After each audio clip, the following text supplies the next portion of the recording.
आज हम oxidation reduction की यूनिट को आगे बढ़ाते हैं और उसमें नया टॉपिक डिस्कस करने जा रहे हैं, फ्रॉस्ट डायग्राम।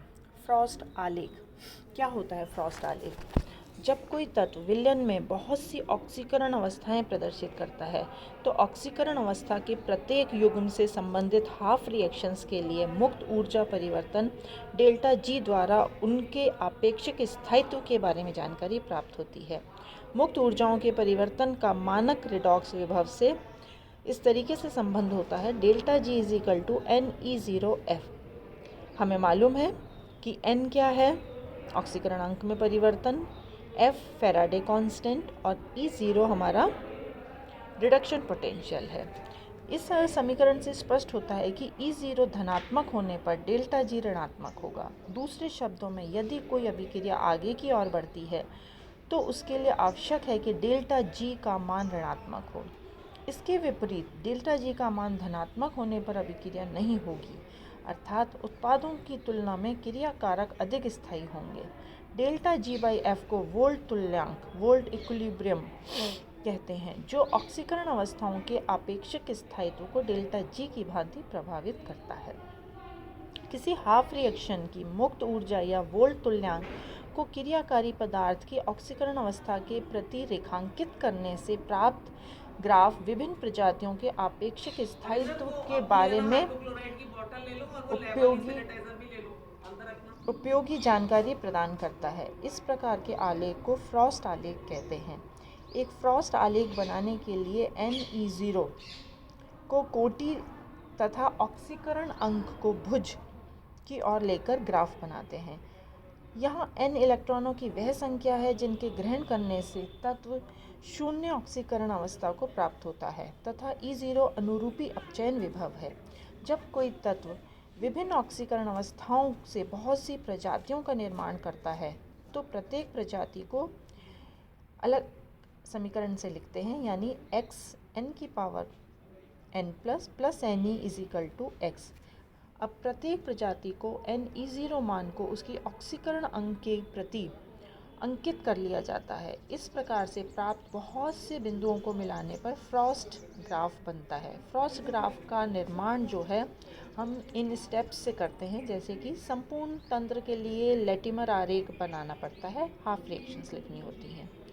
सेकेंड पॉइंट होता है कि जब हमने हाफ रिएक्शंस लिखी उसमें ऑक्सीकृत या अपचयित होने वाला परमाणु शून्य अवस्था में पाया जाता है तो दूसरी प्रजाति की ऑक्सीकरण अवस्था तथा शून्य के मध्य अंतर n निकालकर प्रत्येक ऐसी अर्ध अभिक्रिया मीन्स हाफ रिएक्शन के लिए NE0 का मान निर्धारित करते हैं।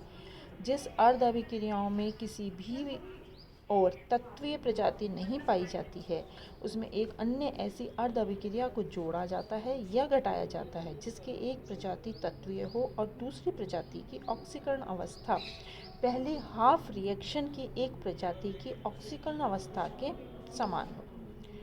अब प्राप्त नई अर्ध अभिक्रिया के लिए N और NE0 का मान बिंदु संख्या सेकेंड के हिसाब से निकाला जाता है और प्रत्येक हाफ रिएक्शन के लिए बिंदु अंकित करते हैं और सारे डॉट्स को मिलाते हुए फ्रॉस्ट आलेख बना लिया जाता है। इस फ्रॉस्ट आलेख को समझने के लिए हम यहाँ पर ये एग्जाम्पल लेते हैं, मैग्नीज का हमने एग्जाम्पल लिया। इसकी सारी हमने हाफ रिएक्शंस लिखी जो हम लास्ट लेक्चर में भी लिख कर चुके हैं। ये हाफ रिएक्शंस, इन हर हाफ रिएक्शन के लिए हमने ऑक्सीडेशन पोटेंशियल की वैल्यूज़ लिखी। ये ऑक्सीडेशन पोटेंशियल है और थर्ड कॉलम में हमने लिखा डेल्टा G0 अपॉन F, इस तरीके से। तो with the help of above data we can have the oxidation state diagram for manganese. Oxidation state diagram of manganese in acidic medium, ये हमने ग्राफ प्लॉट कर लिया है। So we can draw the following conclusion from the oxidation diagram of manganese. इसमें oxidation state Mn+2 which is lowest in the diagram is the most stable state among all the oxidation state of manganese. Oxidation state of manganese 3+ is on a convex point. It is relatively unstable and disproportionate into adjacent oxidation state. इस तरीके से हम इसको बता सकते हैं।